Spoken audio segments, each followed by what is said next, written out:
ایک اسکول میں teachers training تھی اور وہاں پر میں نے جا کے لیکچر دیا. وہاں پر ٹاپک تھا شکر گزاری. اور ٹاپک اصل میں میرا یہ ہوتا ہے جب میں ٹیچرز ٹریننگ کرواتا ہوں کہ پہلے انہیں قابل بنایا جائے. جو ٹیچرز ہیں نا انہیں قابل بنایا جائے, انہیں بتایا جائے گول سیٹنگ کیا ہے, زندگی میں کامیاب کیسے ہونا ہے, وہ جو بیسک پرنسپلز انہیں بتائے جائیں.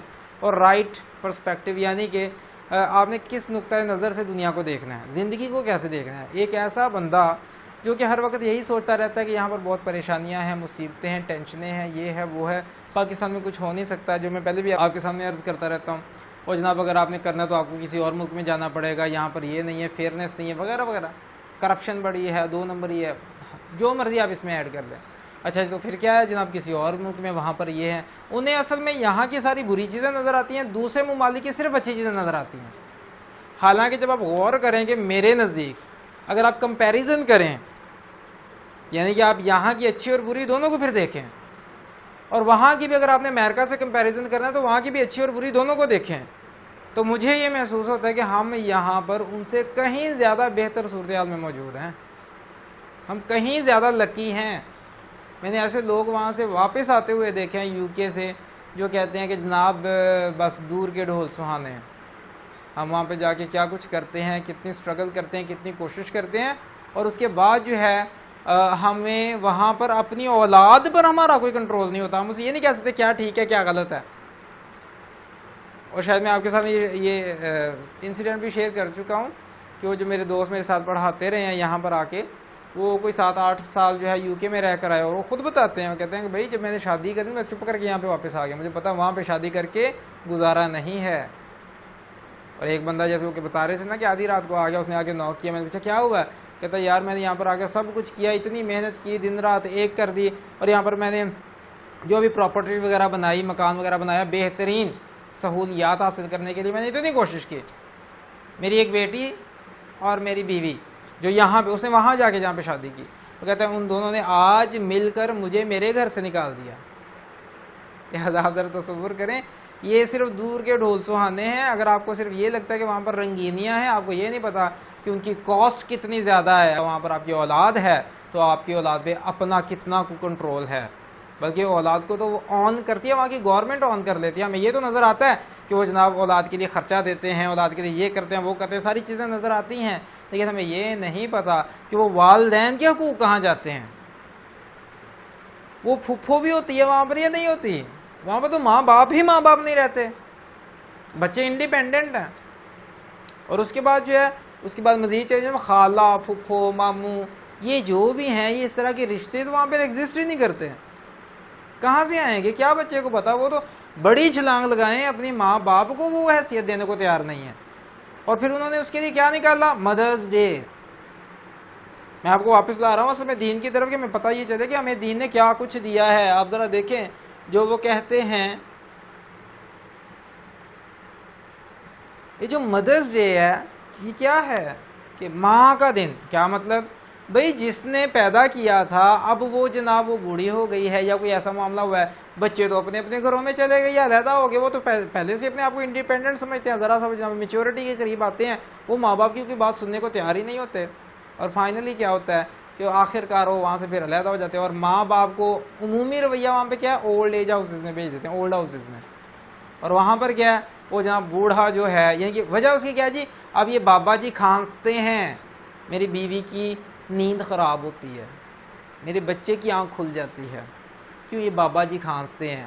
یہ جو بڑھیا ہے نا, یہ جو ماں ہے اور باپ ہے جنہوں نے ساری قربانیاں دی, لیکن اب کیا, وہ جناب وہ کھانستی ہیں, وہ آدھی رات کو اٹھ پڑتی ہیں, دروازہ ذرا زور سے بند ہو جاتا ہے, یہ ہو جاتا ہے, وہ ہمارے لیے پریشانی بنتی ہے, لہٰذا آپ وہاں جائیں.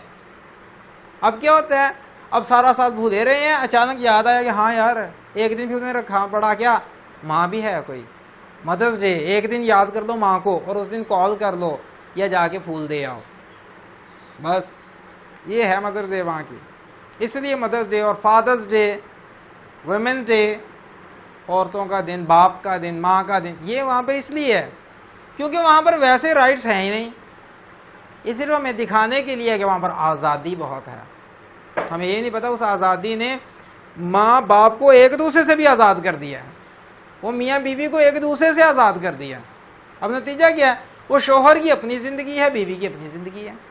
وہ جب ان میں انٹر ڈیپینڈنس ہی نہیں رہی، یعنی کہ ایک دوسرے پر انحصار ہی نہیں ہے، کیونکہ بیوی جو ہے اس میں کہ میں انڈیپینڈنٹ ہونا چاہتی ہوں، میں اپنی کمائی خود کروں گی، میں اپنے کام جو ہے اپنے سارے معاملات میں خود کروں گی، نتیجہ پھر کیا نکلے گا بھائی؟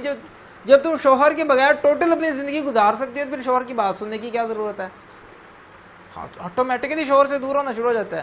شوہر جو ہے جب وہ جناب وہ اپنا کماتا ہے، اپنا کھاتا ہے، پھر وہ جہاں مرضی جاتا ہے، اسے کیا پھر ٹینشن ہے ایک بیوی کی حد تک محدود رہنے کی؟ پھر جب وہاں سے دیکھ کر واپس آئیں، ذرا پھر اسلام کی طرف آئیں، تو پھر آپ کو پتا چلتا ہے ایوری ڈے از مدرس ڈے، ہر دن ماں کا دن ہے، ہر دن باپ کا دن ہے، ہر دن عورتوں کا دن ہے۔ کیوں؟ ان کے حقوق جو ہیں کسی ایک دن بھی ہمیں اجازت نہیں ہے کہ ہم ان کے پامال کر سکیں حقوق کو۔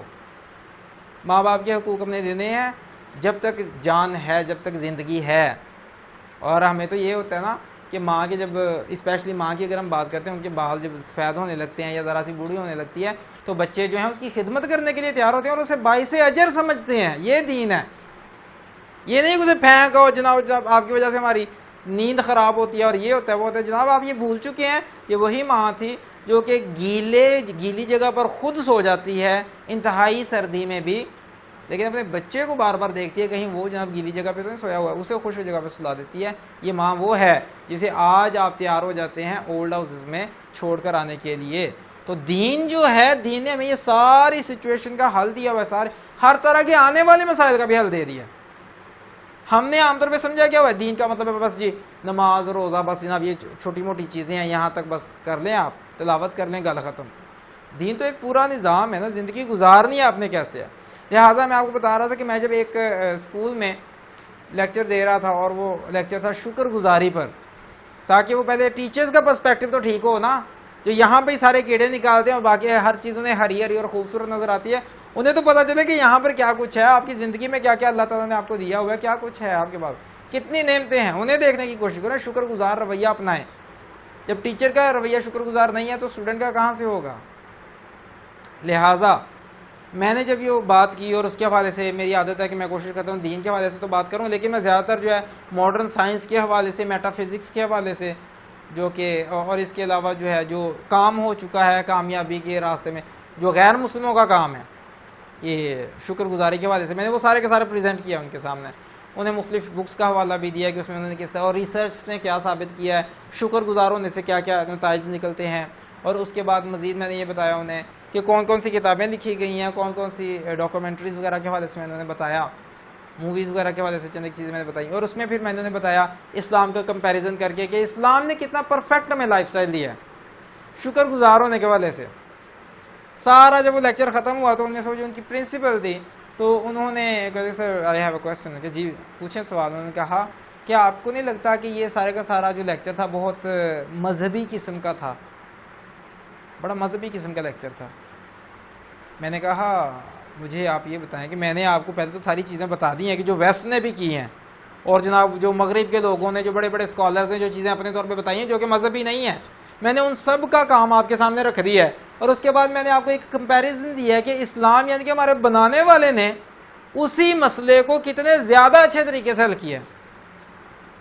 اور اب میں نے آپ کو اگر اس کا تھوڑا سا ریفرنس دیا تو آپ کو لگنا شروع ہو گیا کہ یہ صرف مذہبی قسم کا ایک لیکچر تھا جس کا تعلق صرف مسجد کے ساتھ ہونا چاہیے۔ تو اصل میں یہ ہمارے بھی ایک نا انفیریورٹی کمپلیکس ہے ہمارا، ہم سمجھتے ہیں کہ جناب وہ ہم سے اعلیٰ ہیں، ہم گھٹیا ہیں، اور دین کی جب بات کرتے ہیں تو ہمیں محسوس ہی ہوتا ہے یہ 1400 سال پرانی باتیں ہیں، آج اس کا کیا لینا دینا۔ حالانکہ ہم یہ بھول جاتے ہیں یہ اسی نے بنایا ہے جس نے 1400 سال پہلے لوگوں کو بھی بنایا تھا، قیامت تک کے لیے لوگوں کو، ماحول کو، ہر چیز کو بنانے والی ذات وہ ہے، کائنات کو بنانے والی ذات وہ ہے۔ لہذا جب ہم اس کی بات کرتے ہیں اس کا ہمیں ہمیشہ پرفیکشن ملتی ہے، جسے ہم کہتے ہیں کاملیت ملتی ہے اس کے دین میں۔ لہذا میں نے انہیں پھر یہ کہا کہ آپ مجھے بتا دیں اس سے زیادہ افیکٹو کوئی راستہ ہے تو آپ مجھے بتا دیں، میں وہ اڈاپٹ کر لیتا ہوں۔ تو پھر تو نہیں ہے۔ لہذا ہمیں تھوڑا سا یہ بھی دیکھنا پڑے گا کہ ہم نے تھوڑا سا دین کو تنگ نظری سے دیکھنا شروع کر دیا کہ یار یہ تو پرانی باتیں ہیں۔ اگر آج کوئی بندہ ذرا سی قرآن پاک کی آیت پڑھ دیتا ہے تو ایسے لگتا ہے کہ یار ہے تو مولوی یہ ہے، کہڑیاں گلاں شروع کر دیتی ہیں انہیں، سانوں تو اسی کامیاب کیا میں ہونا ہے۔ اور آج کی موٹیویشن کی دنیا میں جو بندہ جناب بیک گراؤنڈ میں میوزک تیز چل رہا ہے، ساتھ میں اچھل کود رہا ہے اور ہلا گلا کر رہا ہے، اور جناب ہر ایک کے ساتھ جناب وہ ہاتھ ملا رہا ہے اور سب کچھ ہو رہا ہے، وہ جناب بڑا ہٹ ہے. اس کی وجہ کیا؟ ہمیں بس نا ہمیں بلا وجہ ہی ان سے متاثر ہوئے بیٹھے ہیں. حالانکہ جب ہمیں پتہ یہ چلا کہ ہماری اپنی اصل کیا ہے تو پھر پتہ چلے گا کہ ہم ان سے کتنے آگے ہیں. جیسے کہتے ہیں نا اپ ڈیٹڈ ورژن ہوتا ہے ہر چیز کا کوئی نہ کوئی.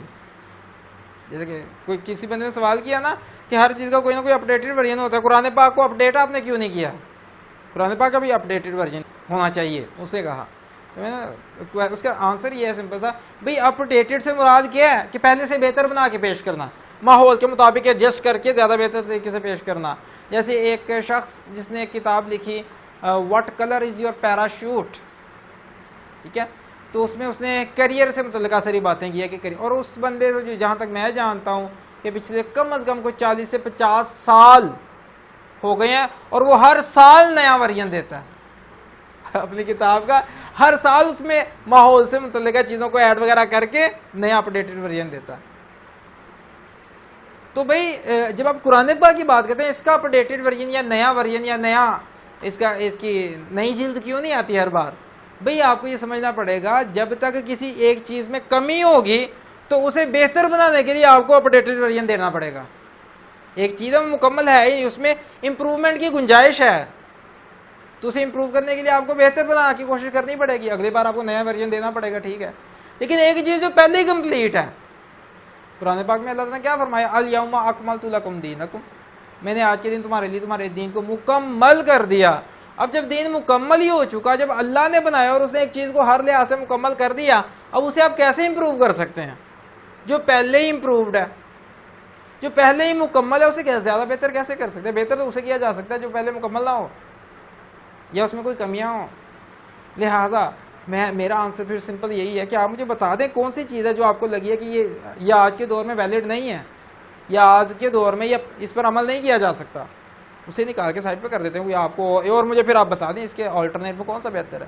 لہٰذا ہمیں یہ دیکھنا پڑے گا دین جو ہے ہمارے ہر معاملے کو مینیج کرتا ہے، وہ چاہے میاں بیوی کے تعلقات ہیں، وہ چاہے بچوں کے تعلقات ہیں، والدین کے حقوق ہیں، چاہے کھانے پینے کے معاملات ہیں، حلال حرام کا کانسیپٹ ہے، بزنس کی ٹرمینالوجی ہے، سیاست ہے، ہر چیز کی بات کرتا ہے. دین ہمیں مکمل لائف سٹائل دیتا ہے، اس لیے ہمیں تھوڑا سا اسے اس نظر سے دیکھنا پڑے گا، پھر انشاءاللہ ہمارے مسائل جو ہیں وہ خود بخود حل ہوتے چلے جائیں گے.